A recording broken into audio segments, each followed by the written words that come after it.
Hello, it's Scott Manley here, and today I'm playing a little game you might have heard of called Kerbal Space Program, because right now I'm watching the wet dress rehearsal for the Artemis II launch. And I have a fair amount to say on this particular launch vehicle about much of technical details and other stuff. So I thought, let's return to the good old days, build a model of the spacecraft, fly it, and talk about the mission and what you should be paying attention to. So here we go, lighting up the 4 RS-25 engines on the core, followed by the 2 5-segment solid rocket motors. Now these are all veteran pieces of hardware that have previously proven themselves on the space shuttle. First up we have engine 2047, which has flown 15 times. It first launched in 1998. Then we have engine 2059, that's only flown 5 times starting in 2007. Engine 2061 flown twice, and engine 2062 is actually new, assembled from heritage parts. But also we have those 5-segment solid rocket motors. Those are all made from parts that flew on the space shuttle. Now, space shuttle flew with 4 segments, these are 5 segments. The oldest section is a cylinder which dates to STS number 5. That flew in 1982. Back then, the most experienced astronaut on this flight was 3 years old. And so we have all these parts because, of course, the space shuttle was a somewhat reusable launch vehicle. SLS, on the other hand, is not reusable. So these boosters getting discarded, there's no parachutes, no recovery system. They are going into the Atlantic and they will sink to the bottom. On the real scale SLS, those boosters provide 70% of the launch thrust, and they carry the core up to about 148,000 feet, 3,000 miles an hour before they separate at 2 minutes and 8 seconds. Then the core continues. That is the launch abort system being separated along with its aero cover. That typically happens around 3.5 minutes in. That is of course needed during the early part of the flight to give the astronauts a way to escape should there be a problem with the booster. It'll accelerate them up to 400 miles an hour in a couple of seconds. This is built by Northrop Grumman, and it has a number of different solid rocket motors. So there's a main driver motor which vents its gas through 4 different nozzles, and then there's a steering motor which is a single motor with a number of nozzles that have valves on them that can turn on and off. And then there's a smaller separation motor, which is the only one that is supposed to fire on every single flight because it removes the tower from the spacecraft. So anyway, at this point, the core continues downrange, propelled by those RS-25 engines, which incidentally are running at 109% power. Since there's never a plan to reuse them, they might as well push them to their absolute limits. That core is about 1,100 tons fully fueled, which includes about 140 tons of liquid hydrogen and 840 tons of liquid oxygen. So now, for the first 3 flights of SLS, this is the Block 1 configuration with a much smaller second stage, the Interim cryogenic propulsion stage. And because it's so much smaller, the core can drive it and the Orion's capsule up to orbital velocity before it runs out of propellant. But the mission designers had to ensure that the booster would not go into orbit, so they have to insert it into an orbit where it will re-enter in a predictable location. But in order to maximize the amount of performance the booster can give them, the initial insertion orbit is eccentric. That means that the perigee that booster is on is about 30 kilometers, and the apogee is about 2,200 kilometers. So this puts that second stage into a higher energy orbit, but also makes sure that booster will burn up, and that'll happen somewhere between Hawaii and Baja California. The second stage, of course, doesn't want to follow that path, so the first thing they plan for is what's called a perigee raise maneuver, and they will do that once they reach the highest point in their orbit. So that's about 50 minutes into the flight. That second stage engine will light up and put them into a stable orbit. So yeah, the interim cryogenic propulsion stage is what the second stage is called. It's hydrogen and oxygen, and it has an RL-10 engine with a special extending nozzle which will increase the expansion and give them a more efficient engine. This is a derivative of the Delta IV Heavy upper stage, and I like to point out that since it's a derivative of the Delta IV, the SLS could be considered a Delta V, or in Roman numerals, the Delta V. This is called the Interim cryogenic propulsion stage because they would really like to have the much bigger exploration upper stage available. In fact, the Exploration Mission 2 was supposed to have the EUS available, but changing timelines and slow development means this is what they're using, and it has a number of drawbacks compared to what they wanted to have. If they were doing this mission with a higher performing exploration upper stage, they would go into a circular orbit initially, and that would actually give them 2 different points where they could then boost out to the moon, whereas going into this eccentric orbit driven by the booster forces them to only be able to access the moon when the moon is in the southern hemisphere. Anyway, with the spacecraft now in a stable orbit, they deploy the solar panels, and they plan for the next firing of this engine. So because this is a test mission testing the Orion spacecraft, they would like to make sure that the astronauts always have a fast way home until they're sure that the systems work. Ideally, they wouldn't leave Earth orbit until they're sure that the Orion spacecraft's propulsion system is working. But they can't test that until they're separated from the second stage, and the second stage is required to send them to the moon. Also, that second stage is hydrogen and oxygen, and the liquid hydrogen will evaporate if they sit around in orbit too long. So, the way the mission planners handle this is they will use that second stage to boost into a highly eccentric orbit, which will take it out beyond geostationary orbit in more or less a 24-hour orbit. It'll bring it back within a day. And while this only goes about 20% of the distance to the moon, it accounts for over 90% of the velocity change required to get to the moon. And the remaining velocity requirement is well within the capabilities of the low-performance Orion propulsion system. So this apogee raise maneuver is expected to occur about 1 hour and 46 minutes after launch.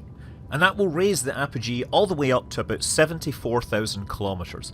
That gives the whole thing a period of about 24 hours, which means that the astronauts will have 24 hours to test out the spacecraft, where they are guaranteed that if anything goes wrong, they will come back to the Earth and they can land safely with minimal propellant requirements.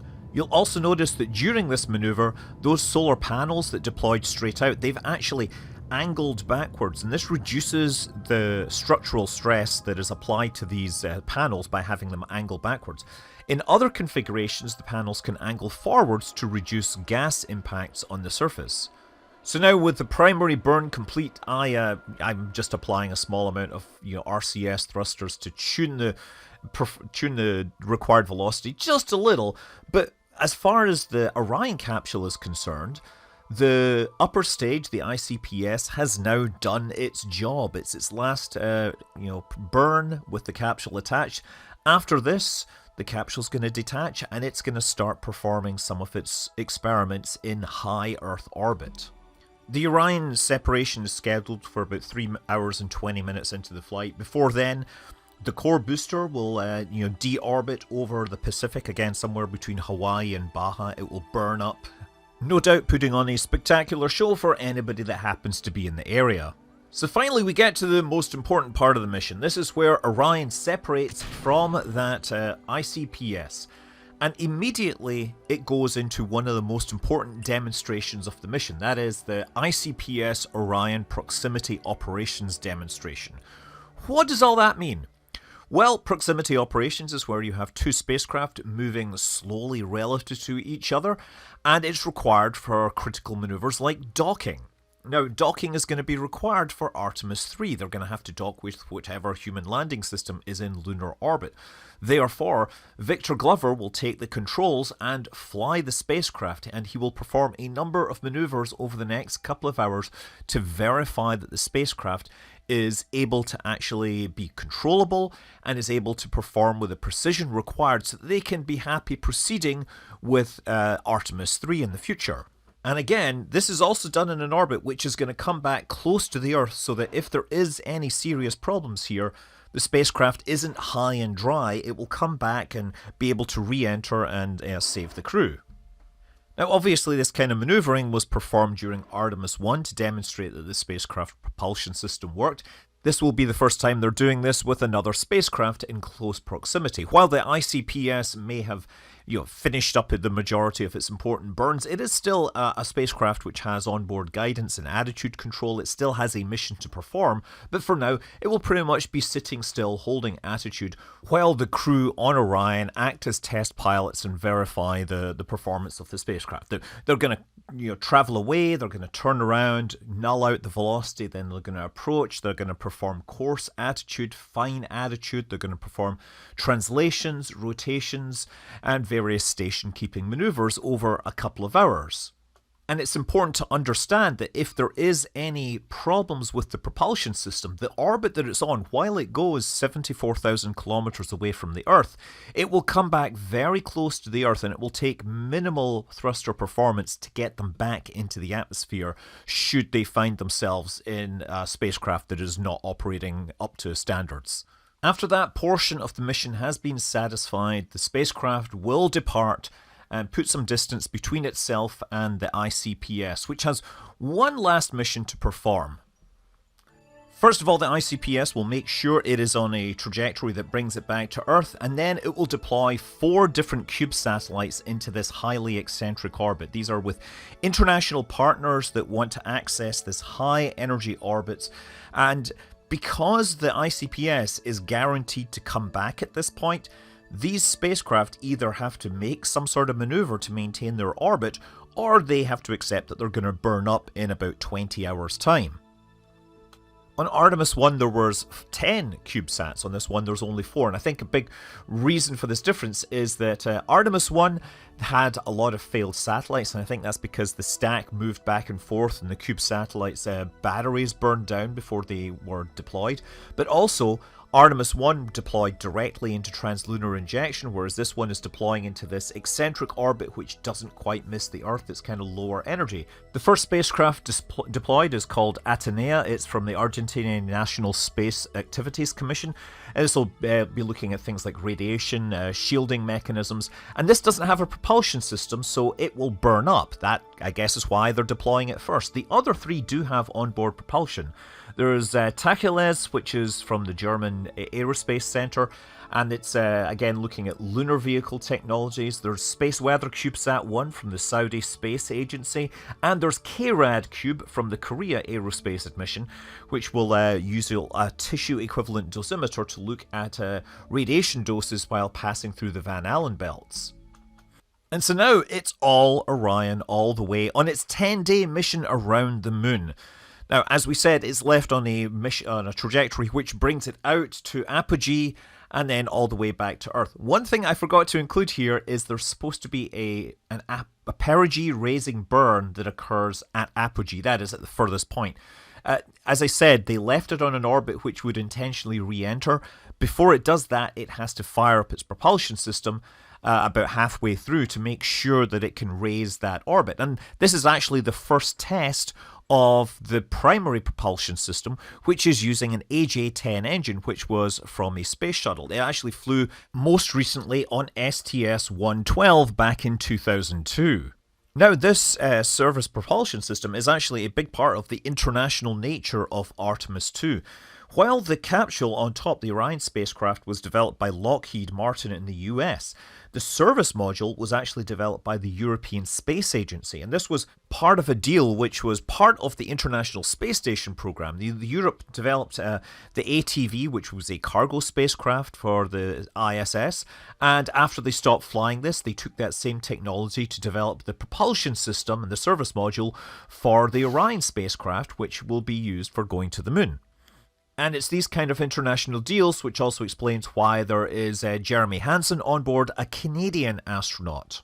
So in addition to the solar panels and the primary propulsion system, the service module also provides 24 attitude control, reaction control thrusters, and a set of 8 smaller propulsion thrusters, which can be used instead of that primary engine if there's any problems once they're already out in deep space. Obviously, if that primary engine fails now, they just take the loss and they come back to Earth. They don't want to go out into deep space when they're potentially running out of options to get back.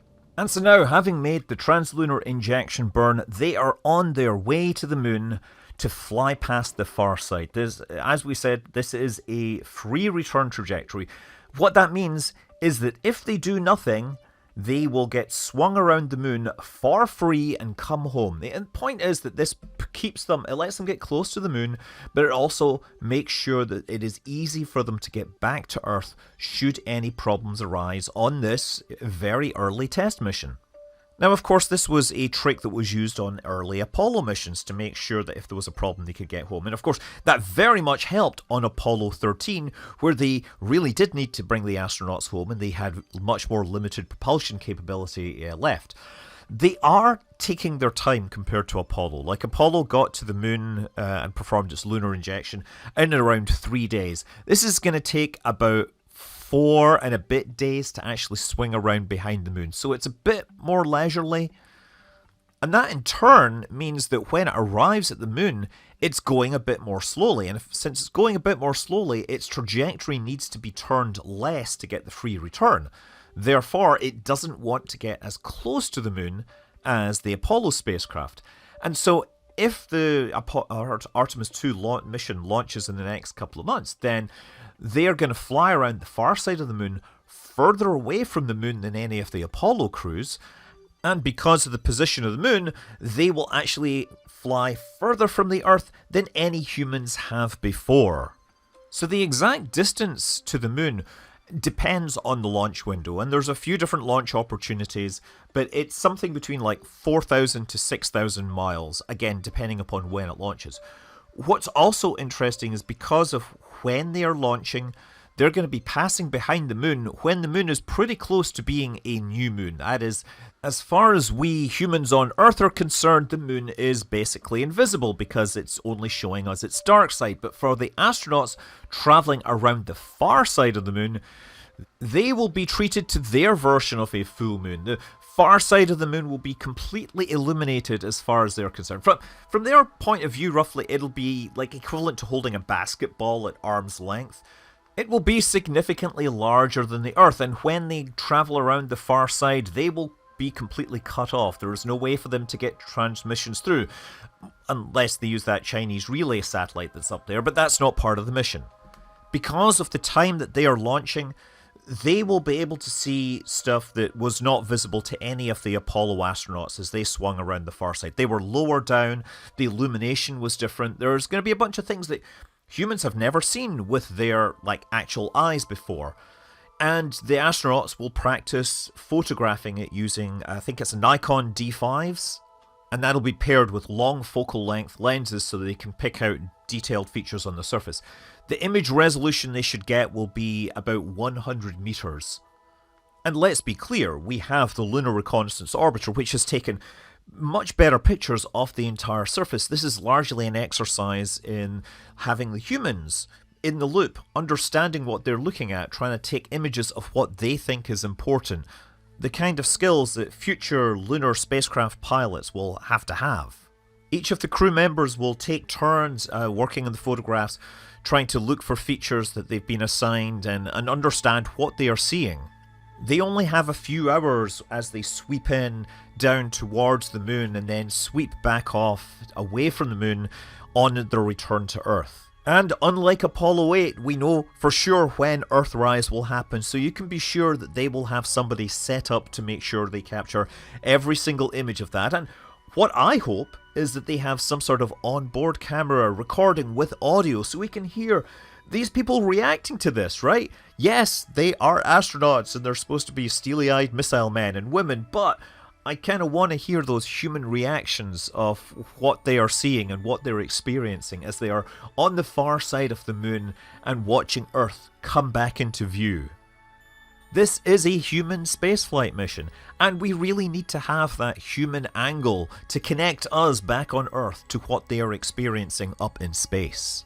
But eventually they will leave the moon behind and begin their journey back to Earth. And, during this time, of course, they will continue to perform experiments. During the coast to and from the moon, there's a number of experiments they're supposed to perform. First of all, they will need to make occasional trajectory correction maneuvers to make sure they remain on their perfect trajectory to and from. They will need to verify the avionics, the propulsion. They will perform occasional manual piloting tests while they're flying. they will be testing the life support hardware as well. That includes testing the toilet. Yes, if that breaks down, that could be a bit of a sticky situation. They will be testing the food preparation. There is an exercise machine, a bit like a rowing machine, and they are required to do half an hour exercise each, which kind of takes up a large part of the capsule apparently, because it's the only place where they can stand up. So the other crew have to sort of sit out, hang out on the edge doing their work, while the person in the middle does their like squats or whatever using the rowing machine. But that's required for longer missions, because if you're spending a few weeks in space, muscle atrophy will become a problem very, very quickly. They will be running experiments measuring radiation levels. And of course, if there is actually a radiation emergency, there is a radiation shelter which they will have to use. They will have to practice this regardless, but the way this works is there's 2 large food lockers underneath the seats. And if they need to use these, or if they're doing the training exercise, they will have to take all the stuff out of this and arrange that around the cabin to provide maximum radiation shielding. And then 2 of them can squeeze into each of these, pretty much with their legs held up right against their chests. They can sit in there for 24 hours. They've brought some food with them. They'll have probably brought something to read and, no doubt, sing some songs and lament the fact that they can't really look out the window at the solar flares. And then finally, on the last day, they put their seats back together, they put their suits on, and they jettison the service module. I've deliberately jettisoned this a little closer to entry interface than they will do it in reality, mostly because I kind of want to show you both objects as they enter the atmosphere. This is Kerbal Space Program, by the way, but I've installed the Firefly mod, which adds all sorts of really cool re-entry effects, and we're going to have an unprotected, service module with its highly delicate solar panels plowing through the atmosphere at extraordinarily high speeds. It's going to get really hot, and the biggest question we have is whether that heat shield will work, or rather how much damage that heat shield will account. And there are former NASA astronauts who understand heat shields who say that this is not the sure thing that NASA would like you to think. Now, engineers and scientists from NASA and Lockheed have looked at this for the past few years, and they believe that it has the right stuff to get the crew back through the atmosphere. The entry is going to involve something of a skip, so that's the idea where they come down and they use the aerodynamic lift of the capsule to control its descent rate and lift it up to a higher portion of the atmosphere. It's modified from the previous flight, which had a very high skip, but they think this one will be better and less likely to cause the spallation issues seen on the previous flight. So this return trajectory has been designed and timed so that when the re-entry begins, it is over the Pacific, and it will carry them eastwards towards California. Eventually the landing site will be just west of San Diego. There's a fairly large region where they can pick them up. There's going to be ships waiting. There is a small ship that will come up and attach a dock to it, and the crew will be able to get out onto that, and then the entire capsule will be taken and picked up by a large recovery ship, and hopefully everyone will have a great story to tell. And unfortunately, when I was starting to make this, I was looking at a potential launch this weekend, but now it's looking like a launch possibly in March. They had some problems during the wet dress rehearsal.